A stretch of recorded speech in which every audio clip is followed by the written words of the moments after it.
Hello and welcome to episode 2 of the GCN Tech Show. Thank you so much for all your support and positive comments last week. We will again be bringing you the latest and greatest from the world of bike tech. And we tackle another hot topic. Is one bike a compromise too far? Or is it the future? Yeah, and we will also be inducting our first product onto the new GCN Wall of Fame. Find out what is deserving of this honour later on. I'm excited about that. And that's not before we show you what bikes in this week's Bike Vault.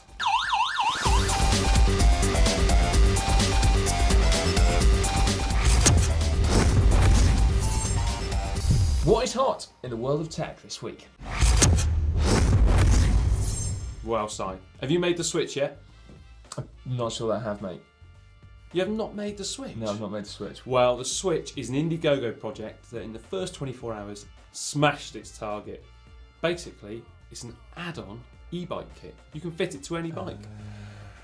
And some of the images I've seen of bikes fitted, they've been pretty cool. I know what you're talking about, and yes, I too have seen a penny farthing e-bike. That is quite cool. Right, so it is a hub-based motor, and the battery is stored in a handlebar bag.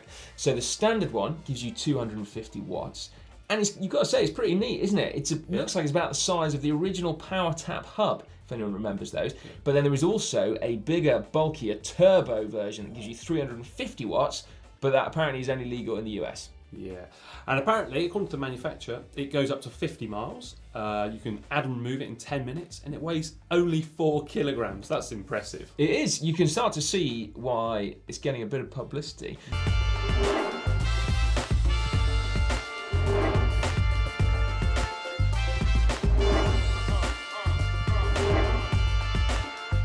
And that is before we tell you that actually it's currently on sale for $400.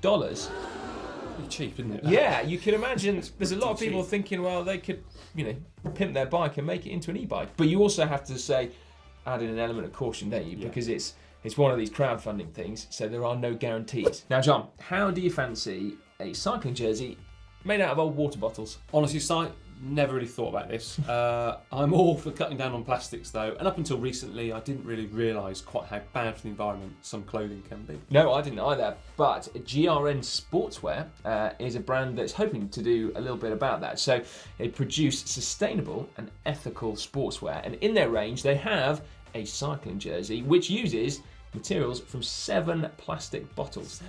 Yeah, to give, apparently, a fabric that has all the conventional properties that you'd expect from a cycling jersey. And they also, and I particularly like this, have a pair of shorts that are made out of old fishing nets and carpet. Fishnet shorts? Well, yeah, so imagine you could have, obviously the actual fishing net on your legs, and then maybe the chamois is the old carpet, or something like that. Sounds all right. No, again, it's completely recycled into a high-performance fabric. So that's pretty cool, isn't it? I've got to give a big shout out, actually, to a company trying to do something about that. Yeah, so make sure you recycle your plastic bottles, and who knows, maybe you'll be helping make a cycle jersey in the future. That's right. Or better yet, actually, don't use disposable plastic bottles at all. No.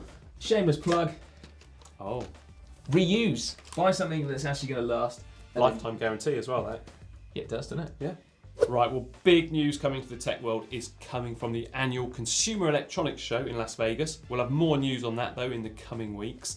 First up is from Italian brand Hi-Ride, who've just shown the Endurance Smart Active Suspension System, which apparently is an artificial intelligence controlled unit. A couple of buzzwords that we're starting to hear more and more of these days. They say that it has gyroscopic sensors and accelerometers in there that generate big data, and from that it can then work out what the riding conditions are and adjust the suspension accordingly. And oh John, what suspension it has. Hit me with it, come on.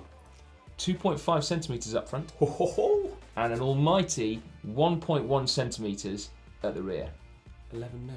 Yeah. Not Now, much. I don't know whether it's just because, I come from a mountain bike background originally, but 11 millimetres doesn't sound like a great deal to me. Not when you can visibly see more flex coming out of a modern carbon frame. So the jury's out on that one, but anyway. Yeah. And news just did, actually. Peter Sagan of Bora Hansgrohe, his team have just been spotted with a new power meter. Oh, yeah. In the Tour Down Under, yeah. The kind of transmission unit that's bolted on to the drive side crank is basically identical to a 4i power meter, isn't it? Except for the fact that it's got a specialised decal on. The left-hand crank unit is a little bit different to the standard 4i one. Yeah, it's a little bit longer, isn't it? Yeah, so maybe it's not exactly the same. But you've got to wonder, haven't you, whether or not the team have just stuck specialised decals on a standard 4i power meter, which if they bought it, they'd be allowed to do, I guess. Or are Specialised actually... Are they making a power play? Yeah. Are they leasing the technology from 4i? Or maybe they're going to buy it, I don't know. Yeah, I don't know. I'm actually going to be at the Tour Down Under next week, so I'm going to get some shots of that and I'll be updating you. Also, apparently Specialised have released a new helmet and also some new shoes. Right, so yeah, keep your eyes peeled for those. Right then, one by Drivetrains. More controversial, it would seem, than disc brakes or even sock length. Yeah, and that is pretty controversial. But we have strong evidence to suggest that they really are. Last year on GCN, we made a video where we tried to work out how the Aqua Blue Sport team would use one by on their new 3T Strada team bikes that, remember, can't be fitted with a front derailleur. So they have to use single chainring setups and no left-hand shifters. Now, the comments section under said video went utterly ballistic. It really did like the blue touch paper. Yeah. A lot of people seem to think that they're being sold an idea that's actually a step backwards. Is it a step backwards yet forwards, or forwards yet backwards? Because for a long time, more gears were associated with higher end group sets. True. And close ratio cassettes. They're also pro. Pro. So surely, both of these go against one bike. Well, that is true, and like I said, a lot of people seem to think so. Perhaps the most outspoken commenter I could find was a man called Johnny Cab, who said that he felt that One By was the worst marketing meme in 5 years, and then he goes on to say that he thinks that with One By you get a worse gear spread, worse gear selection, higher drivetrain wear, more drivetrain loss, and more chaining of cassettes. Well, Johnny, next time, really tell us what you think, because you're sitting on the fence there. Yeah. Now, I do disagree on all those points, particularly drivetrain wear and drivetrain loss. But the one thing I think we should tackle right now, with help from another commenter, Seth Dolcourt, is actually the whole thing about gear spread. So he points out there's actually a number of gear overlaps on a 2x system. So he said he's got 20 gear combinations on his 10-speed group set, and 5 are almost identical between the big ring and the small ring. So that leaves him with 15, obviously 4 more than a standard 1x. But don't forget that in order to get all those 15 gear ratios, you've got to change a lot between your chain rings, which most of us don't normally do we, to get that kind of sequential system. No. I mean, if you're to use something like Shimano's Synchro Shift, I actually use that. I think it's great. You've got about 15 gears, depending on how you actually set it up. Now, Si, I don't think you should tackle all of those negative questions or comments from Johnny Cab yourself. Okay. I think really the question needs to come from, why do we need it anyway? 2x's great, it's reliable, it's bomb-proof. I think all of the negativity comes around, why do we actually, what's the reason for it? Why do we need it? I do understand that actually, because sometimes choice is not a good thing. Personally, bottom bracket standards drive me absolutely bananas because there's a gazillion of them and they don't seem to be improving matters. So I do understand, and 2x is great. But if you're going down the whole wanting a bigger spread of gears and closer gear ratios, you'd run a triple, not a double, wouldn't you? You'd run by 3x, not 2x. But yeah, most of us don't. Most of us use 2x, and that's, I guess, because triples are overkill for most of us. Yeah. But I don't think there's an advantage to be had from running 2x over 3x. But yet, there is an advantage to be had from running 1x over 2x, because you obviously get rid of your front derailleur, you clean up the whole chainring area, you get rid of your left-hand shifter, you get rid of the cable, there's one less gear system to worry about. And don't forget, although SRAM might have cornered the 1x market on the road of late, actually people have been running single chainrings for years, decades, haven't they? Yeah, I mean, that's right. David Miller and before him Bjarne Riis, both of them infamously used single chain rings on time trial bikes. Yeah, thanks for bringing that one up, John. David Miller and Bjarne Riis, who both had their chains come off in inopportune moments during the Tour de France, didn't they? Yeah. Costing them dearly. Yeah, so if you are actually going to bodge a 1x system, make sure you use a proper chain ring, so a narrow wide one. and a chain keeper, chain catcher, that kind of thing. Yeah, or do what Sven Nace did. Oh yeah. This was super cool. At Cross Vegas a couple of years back on his Trek Boon cross bike, he had what looked like milled down a Shimano Dura-Ace chainring to act as a super slick chain guard. And then he just had this really minimalist chain keeper on there as well. So he had one by Shimano Di2. And didn't he look pretty badass whilst he was doing it? Super nice. Yeah. Understandably, an awful lot of support in the comments for One By as well. For example, Vissam Abbas said One By group sets are the future. Simple, comparable speed, easy to maintain, less shifting distraction. He's not sure if it's lighter, but he guesses so. It's not cut and dried, actually, I don't think, depending on gear ratios, but you could definitely make it lighter. I think it's fair to say. Egil Mandrup, they say One By is definitely the future and simplicity is the way to go. Yeah, I like that. And then this one I really like from Judas Velka. He said One By is the future. He actually changed his bike from 2x9 to 1x9. But get this, he's rocking a 52 tooth chainring with a close ratio 11:23 cassette. But then he qualifies it and says, I am German, so I can stand big gears like Jan Ulrich. There we go. Genius. There we go. Can't argue that. Big Jan, he's come into the game. He'd have loved One By, wouldn't he? Oh, yeah. Pretty much had One By. Right, now this one, this sums it up for me, John. Right. Okay. So D. Eldon commented that he doesn't believe that One By is the future. He thinks it's a future. And that is definitely the point. Because I'm not saying that the front derailleur is dead. It's definitely not. 2x is brilliant and it's getting better and better all the time. But 1x is also great. It's just another option. As we touched on last week when we talked about the options provided by tech and how it changes the way we ride, I think it's great to have that. For some people, it's brilliant. And I'll put my hand up and say I like it. Yeah, I mean, I've actually just started to use it on a cyclocross bike, and I absolutely love it. Yeah. Off-road, I think it's brilliant, yeah. There's one less thing to worry about. I mean, admittedly, I'm not going to be the guy who changes gear, at the front a lot, but there's one less thing to worry about. Yeah. On my road bike, as previously mentioned, I use synchro shift. So, I think, although I'm not in a hurry, but in the future, I'm pretty sure I will go to One By on my road bike as well. Yeah? Right, now do make sure you let us know in the comments section what you think about this. Are you on the fence, like Johnny Cab, or are you falling on one side or the other? Let us know why as well. And get ready as well for another hot topic next week. It will be hot actually if you're in Adelaide. Yeah. It'll be like 40 degrees centigrade.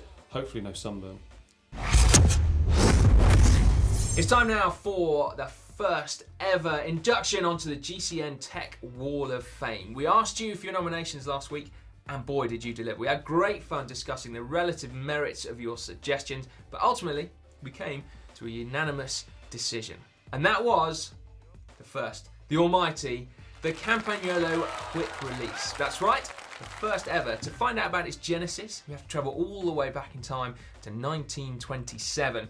Legend has it that Tullio Campagnolo lost a race on a snowy November mountainside because his fingers were too frozen to undo the wing nuts that were attaching his rear wheel to his bike, that would therefore allow him to remove the rear wheel, turn it round, and therefore change his gear. So, being a man like Tullio Campagnolo, he went to the drawing board and designed himself a solution.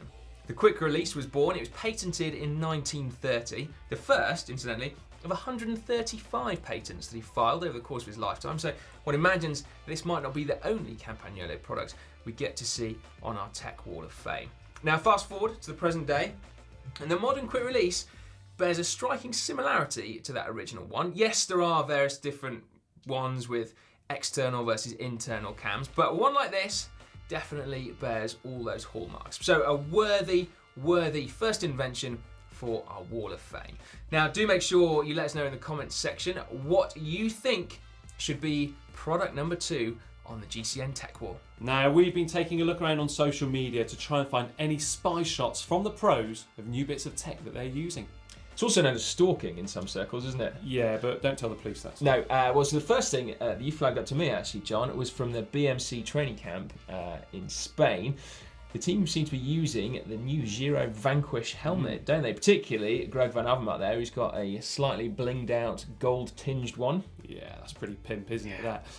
However, down in Australia, the riders are still using the synth model helmet, which presumably is to give them a little bit of added ventilation, where it's pretty hot down there right now. Yeah, good luck again with that one, John.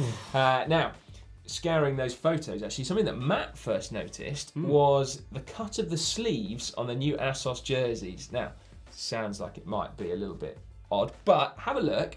And you can actually see that the outside of the sleeve drops down considerably more than the inside. And it was particularly noticeable at the Aussie Nationals. But check out this though, Si. Greg appears to be training on tubular tyres.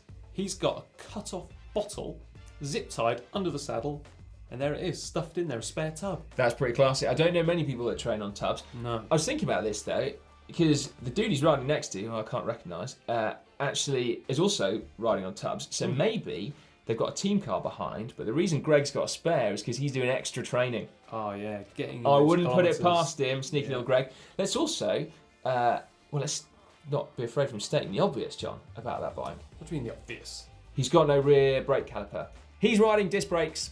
Greg Van Avermaet rides disc brakes. Yeah, well, hold the front page there, mate, because he's been riding them for a while. I was doing some research on Greg, and I went back through his Strava page, and actually he's been using those since the 9th of December, at least. Really? Because translated, that means riding on disc brakes. How do you say it in Flemish? I don't even want to attempt, because I'll get killed in the comments. You should do as well, because you lived over there. I know. Yeah. Maybe next Did week. he get any KOMs, by the way, on that ride? No, he didn't, no. Crikey. So disc brakes are actually slower, according to Greg Van Avermaet. Oh. Well, you can't argue with Strava stats, mate. Olympic champion, you can't argue with that. Also worth mentioning though as well as physique, Movistar have actually got a footbed sponsor so that they can fully customise the shoes to each rider, because obviously the foot is a very important contact point for a cyclist. Yeah, and actually it is hard for a team to have all riders using one shoe. Not many teams do it, do they? So, No. it will be interesting to see how that one pans out. Now, I don't know about you, Si, but it was always easy to recognise who was running Vittoria's pavé tyres, wasn't it? The green sidewalls, black centre tread. You could spot them a mile off during the cobble classics, and particularly in bad weather too. But they still can, presumably. Yeah, well, they're gone now, mate. What? Gone where? Well, they've actually gone from the range. But don't worry, they've been replaced by a model called the Corsa Control, which is going to be available in a 28mm width in clincher and 30mm in tubulars. Is it green? No, it's all black. I have a feeling that we might still see some of those black and green ones in the Pro Peloton, because teams often have bought those tyres, haven't they? And they rock them out every year at the same time for Paris-Roubaix. And for one very good reason in particular, actually, is the fact that the teams now know exactly how they're going to perform, in particular how much pressure they lose, apparently, between the start line of Roubaix, or start line in wherever it is, Compiègne, yeah. and the Arenberg Forest. So Roger Hammond, actually, who was third place in Paris-Roubaix once, told me that one year the team swapped tyre sponsors. They had to use a different one, and the tyres didn't leak air at the same rate as the Vittorias, which meant that his tyres were too hard when he hit Arenberg Forest. And he said it was an absolute nightmare. Ruined his race. He basically just bounced straight off into the trees at 60 k's an hour. So there you go. So I have a feeling that those Vittorias might still be knocking around. Nearly went into orbit. Before we leave new tech for this week, we're going to go back to eyewear briefly. Ace eyewear, in fact. Yeah, but not actually cycling eyewear. More like casual, everyday glasses. Science glasses, John? No, they're the ones I use for working in front of a computer, and he's blind now. You won't be able to see a thing after wearing those. No, they don't make science any easier for me, that's for sure. But these glasses from Ace Eyewear, they actually take photos of up to 8 megapixels and record in HD and allow you to live stream, get this, to YouTube, Instagram and Facebook. And that's impressive. That is impressive. 40 minutes of continuous footage they can record, they say. Yeah. But this bit has really blown me away. They're on sale for $99. That's bonkers. Yeah, that is cheap. Seems a lot of tech for not very much money. Yeah, I'm interested to see those. I think we should try and get you a set, mate. Imagine cruising around the pits at the Tour Down Under, John Cam. So last week we put 2 bikes head to head for the first ever Bike of the Week. Yeah, and we had Team Sky's Pinarello Dogma F10 up against Aqua Blue Sports 3T Strada. And the results, well, they were pretty close actually. Go on then, what are they? Well, coming out as the winner with 53% of the votes. Oh, that's tight. Yeah, very, very close. Was the Pinarello Dogma F10 of Team Sky. Yay. Yeah. Fair play, a deserved winner. That is a beautiful bike. I mean, it doesn't tick more boxes, I guess, than that, does it? This week, 2 more bikes on which you need to vote to decide your favourite. First of all, we have this one. Both of them, in fact, come from the Women's Pro Peloton this week. This one Well, I'm going to go with the paint job first, John. It's my favourite colour scheme in the world. It's the Canyon SRAM team bike. So this is... Don't let it influence you, though, that it's his favourite. Well, it didn't work last week, did it? It's the Canyon CF SLX Ultimate, ridden by the team. So it's got disc brakes, it's got SRAM Red ETAP HRD on there, Zip 404 wheels, Quark power meter, and I don't know whether I've already mentioned, that paint job. Yeah, and in the turquoisey coloured corner, representing Trek drops, is the Trek Imonda, again in a custom coloured paintwork, and I like that myself personally. I do actually. Now you bring it up, John. I love that one as well. Yeah, and they've got a Durace 9000 group set on there. Can't argue with that. And they've got some Bontrager wheels and rim brakes. There you go then. So that is your choice. You need to now decide which one is your favourite, which is the bike of the week. Let us know by voting just up there. Right, it's time now for the bike vault. You have been sending in hundreds, literally hundreds and hundreds of bikes. So many. It's been brilliant to see. John, do you want to get started, mate? What have we got first? Yeah. Okay, first up, Darren Polly from Bristol. Look at this. He's sent in this Basso with Campy Bora Ultra wheels. Cranks are horizontal. I mean, this... Bonus points for that, remember Bonus points. Straight away from me, super nice. Super nice for me as well. Whoa. Sorry, mate. Because he's got the same coloured gear housing, gear cable housing, as well as the frame. That's just a neat, super neat touch there, I think. Attention to detail, bonus points. Right. Whoa, a Black Mamba. Devin Sells from London sent in his Black Mamba. I'm not sure I'd like to ride a Black Mamba, John, but that does look very nice, actually. Yeah, that is a nice bike. Nice one. I think a Black Mamba should have black bar tape. Don't you think? Yeah. Yeah, so I think that's a nice from me, that one, as opposed to nice super from nice. me too. But try with black bar tape, you might nail it. Who knows? Oh, that Fiona is Morris. So nice. Fiona Morris from Australia. Nice. Yeah. Fiona Morris from Australia. Yeah, super nice for me too. Pro cyclocross racer, so this is her team bike, but look at that. She pointed out, she's got a prototype Dura Ace 46 tooth chainring on there. MV wheels, speed bargains I absolutely love. That's super nice. Super nice for me too. Go on, press the button. Press it. Steady on. Sorry. Right, here we go. Here we go. What are they? Curveball. With a lizard helmet? John Run Fat Boy Run Tan from New York has sent in these. They're Ventums, aren't they? They are, yeah. Oh, look at them. What is that? That is one dinosaur. seriously tricked out bike. No, it looks like a maybe it is. It's a T-Rex with a T-Rex helmet. I'd like to see him actually riding that thing with his T-Rex helmet. Yeah. Lovely rotor cranks, oversized ceramic speed, jockey wheel on there. They are quick bikes, aren't they? You know what it's getting from me? Super nice. Go on then, mate. Press your buzzer. Hang on, are you giving it to super nice or? Super nice. Super nice. Right, here we are. What? John. The final one. I've chucked in another curveball. You have indeed. Simon Head has sent in his Hummingbird, which can only be described as a monocoque carbon commuter. It's a folder, presumably, is it? With a seat pin that big. I hope so. Cheeky little mudguards. I'm open to new things, John. That's a super nice from me. Super nice from me too. But that's it. Right, if you want to submit your photos, do so on social media. And also, we've got an email address. You can send them direct. Exactly, yeah. It's there on the screen right now. Send them in. Unfortunately, we are nearing the end of the GCN Tech Show for this week. But before we go, let's give you a little bit of insight as to what is coming up on the channel over the next week. Yeah, on Friday, we're going into the GCN Tech Clinic for the first time where we fix a lucky viewer, or unlucky, depending on which way you look at it, their problem. What are you doing, John? What are you doing? They've got poor shifting of their front derailleur. Have they really? Yeah. And let me guess, you're going to fix it by telling him to go one by? No. Okay, all right. Sunday, it's our first ever GCN Tech unboxing. This is going to be an absolute belt, so make sure you check it out. Unfortunately, I am dressed as a ninja for some of it, so apologies in advance for that. Ninja. Yeah. And then on Monday, I'm going to be showing you on how to remove rust just using household products. And then you're going to hightail it all the way to Australia to the Tour Down Under, which I cannot wait for. Make sure you let us know in the comments if there's anything specific that you'd like to check out using John Cam. And again, we need your help for next week's show as well. The hot topic, metal versus carbon. Which is better? Oh yeah, I know there's a lot of fans on both sides there, so go for it. Yeah. I'm gonna comment on both sides, John. I like Wow. metal and carbon. So he's going to be on both sides of the fence. Absolutely. It's painful, but someone's got to do it. Remember to like and share this video with your friends, and do remember to subscribe to the GCN Tech channel. Click on the logo right here. That's right, and if you want to watch a couple more videos, then you can check out my Orbea Orca Disc Pro Bike. That one is just down there.